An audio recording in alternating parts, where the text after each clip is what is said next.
Hi US welcome to ITV entertainments.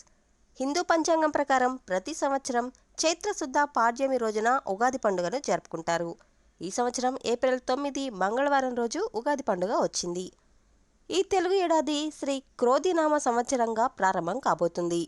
Ugadi అంటేనే పచ్చడి, పంచాంగ శ్రవణం గుర్తొస్తాయి.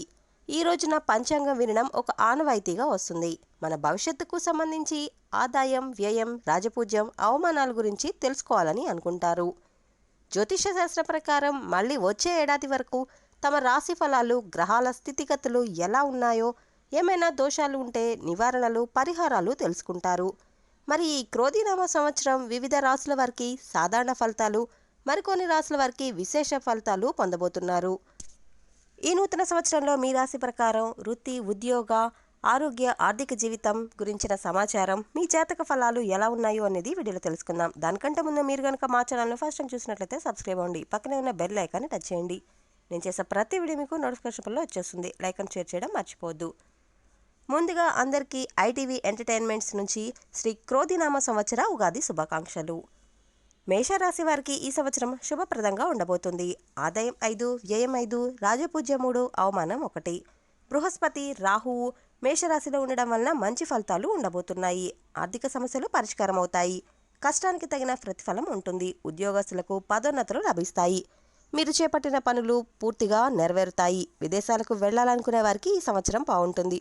ఓవరాల్గా ఈ ఏడాది మేషరాశి వారికి ఉత్సాహాన్ని ఇవ్వబోతోంది. వృషభ రాశి ఈ రాశి వారికి మిశ్రమంగా ఉండబోతుంది. ఆదాయం 14, వ్యయం 11, రాజపూజ్యం 6, అవమానం 1. ఈ సంవత్సరంలో రాహువు, బృహస్పతి, కేతువు, శని గ్రహాలు ఈ రాశిలో ఉంటాయి. ఈ రాశి వారు ఈ సంవత్సరం కొంచెం జాగ్రత్తగా ఉండాలి. అప్పులు అసలు చేయకూడదు. కొత్త వ్యాపారం ప్రారంభించకపోవడం మంచిది. ఆరోగ్య సమస్యలు తలెత్తవచ్చు. ఉద్యోగ విషయంలో జాగ్రత్తగా ఉండాలి. దోష నివారణకు ప్రతి శనివారం శనివారం ఆలయానికి వెళ్ళి నల్ల నువ్వులు, ఆవ నూనె సమర్పించాలి. రోజు గురుమంత్రం చదవాలి. హనుమాన్ చాలీసా పఠించడం వలన మానసిక ఒత్తిడి తగ్గుతుంది. మిథున రాశి ఈ రాశి వారికి శుభప్రదంగా ఉండబోతుంది. ఆదాయం 2, వ్యయం 11, రాజపూజ్యం 2, అవమానం 4.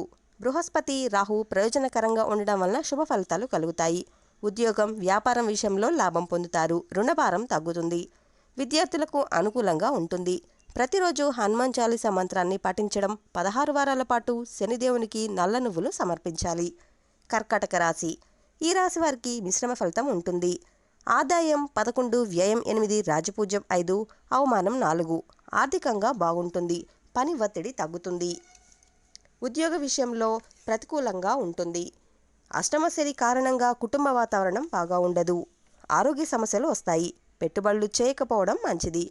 పిత్రార్జిత ఆస్తిపై వివాదాలు పరిష్కారం అవుతాయి. ప్రతి శనివారం ఆలయానికి వెళ్ళి ఉద్దులు, నువ్వులు దానం చేయాలి. దుర్గా కవచ మంత్రాన్ని జపించాలి. సింహరాశి వారికి ఈ సంవత్సరం శుభప్రదంగా ఉండబోతోంది. ఆదాయం 14, వ్యయం 2, రాజపూజ్యం 1, అవమానం 7. ఆర్థికంగా బాగుంటుంది. భాగస్వామ్య వ్యాపారం కలిసి వస్తుంది. ఇంట్లో శుభకార్యాలు జరుగుతాయి. అప్పులు ఇవ్వకపోవడం మంచిది. రోజు హనుమాన్ చాలీసా పఠించాలి. రోజు ఉదయం సూర్యమంత్రం పఠించాలి. మొత్తం మీద ఈ సంవత్సరం సింహరాశి వారికి శుభప్రదంగా ఉండబోతోంది. కన్యారాశి ఈ రాశి వారికి మిశ్రమ ఫలితాలు ఉంటాయి. ఆదాయం 2, వ్యయం 11, రాజపూజ్యం 4, అవమానం 7. రాహువు, గురుగ్రహాల వల్ల అశుభ ఫలితాలు, శని వల్ల శుభ ఫలితాలు రాబోతున్నాయి. పెట్టుబడులు పెట్టొద్దు. అప్పులు ఇవ్వకపోవడం మంచిది. విలువైన వస్తువు పట్ల జాగ్రత్తగా ఉండాలి. ఆరోగ్య విషయంలో మార్పులు వస్తాయి. శనివారం రోజు ఆవ నూనె, నువ్వులు సమర్పించాలి. తులారాశి వారికి మిశ్రమ ఫలితాలు వస్తాయి. ఆదాయం 14, వ్యయం 11, రాజపూజ్యం 7, అవమానం 7. కుటుంబంలో ఆరోగ్య సమస్యలు వస్తాయి. ఈ రాశి వారికి ఈ సంవత్సరం శని ఇచ్చిన కష్టాన్ని బృహస్పతి పరిష్కరిస్తారు అన్నట్లుగా ఉంటుంది. ఆర్థిక పెట్టుబడులు పెట్టకపోవడం మంచిది. ప్రతి శనివారం ఉద్దిపప్పు, నల్ల నువ్వులు ఆలయంలో సమర్పించాలి. ప్రతి నెల సంకష్ట చతుర్దశి జరుపుకుంటే మంచి ఫలితాలు వస్తాయి. వృశ్చిక రాశి ఈ రాశి వారికి మిశ్రమ ఫలితాలు ఉంటాయి. ఆదాయం 5, వ్యయం 5, రాజపూజ్యం 3, అవమానం 3. పని ఒత్తిడి ఎక్కువగా ఉంటుంది. స్టాక్ మార్కెట్లో పెట్టుబడులు అసలు వద్దు. అప్పు ఇవ్వద్దు. ఆస్తిపై పెట్టుబడి మంచిది. ఆరోగ్య సమస్యలు వస్తాయి. శనిదేవునికి ప్రతి శనివారం నువ్వుల నూనెతో లేదా నల్ల నువ్వులు నైవేద్యంగా సమర్పించాలి. ప్రతిరోజు సూర్యునికి నమస్కారం చేయాలి. ధనుసు రాశి ఈ రాశి వారికి శుభ ఫలితాలు ఉండబోతున్నాయి. ఆదాయం 8, వ్యయం 11, రాజపూజ్యం 6, అవమానం 3. కుటుంబ సమస్యలు పరిష్కారం అవుతాయి. కష్టాల్లో ఉన్నవారికి సహాయం చేస్తారు. మీ తండ్రి ఆరోగ్యంపై దృష్టి పెట్టడం మంచిది. ఆస్తికి సంబంధించిన సమస్యలు పరిష్కారమవుతాయి. కెరీర్లో పురోగతి ఉంటుంది. నవంబర్ తర్వాత ఇంకా బాగుంటుంది. ఆలయానికి ఉద్దీన పేలను దానం చేయాలి. మొత్తం మీద ఈ సంవత్సరం మంచి ఫలితాలను చూస్తారు. మకర రాశి. ఈ రాశి వారికి మిశ్రమ ఫలితాలు ఉండనున్నాయి. ఆదాయం 11, వ్యయం 5, రాజపూజ్యం 2, అవమానం 6. గురువు సహాయం చేయడం వలన మనశ్శాంతి కలుగుతుంది. కుటుంబ జీవితంలో అసంతృప్తి కలగవచ్చు. ఆలోచించి మాట్లాడడం మంచిది.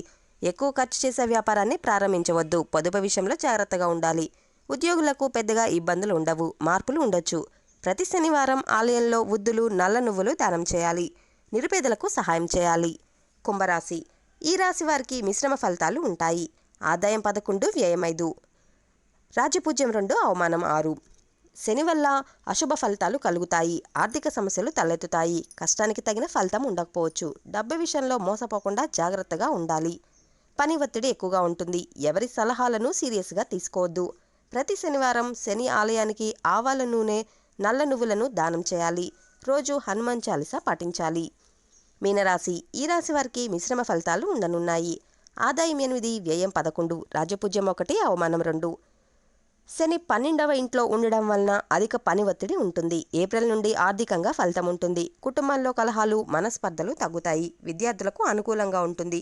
అక్టోబర్ తర్వాత సమస్యల పరిష్కారం ఎక్కువగా ఉంటుంది. మాట ఇచ్చే ముందు ఆలోచించాల్సి ఉంటుంది. శని అనుగ్రహం పొందడానికి శని ఆలయంలో ప్రతి శనివారం ఆవాల నూనె, నల్ల నువ్వులను దానం చేయాలి. గురువారం ఆలయంలో కందిపప్పును దానం చేయాలి. హనుమాన్ చాలీసా పాటించాలి. ఇలా ఈ క్రోధినామ సంవత్సరంలో వివిధ రాశుల గ్రహగతులు జాతక ఫలాలు ఉండబోతున్నాయి. మరి మీ రాశి ఫలితం ఎలా ఉండబోతుందో ఈ వీడియోలో మీ రాశి యొక్క ఫలాలను చూసి తెలుసుకోండి. ఇలాంటి ఆధ్యాత్మికపరమైన విషయాలను మరికొన్ని తెలుసుకోవాలి అనుకుంటే సబ్స్క్రైబ్ ITV ఎంటర్టైన్మెంట్స్.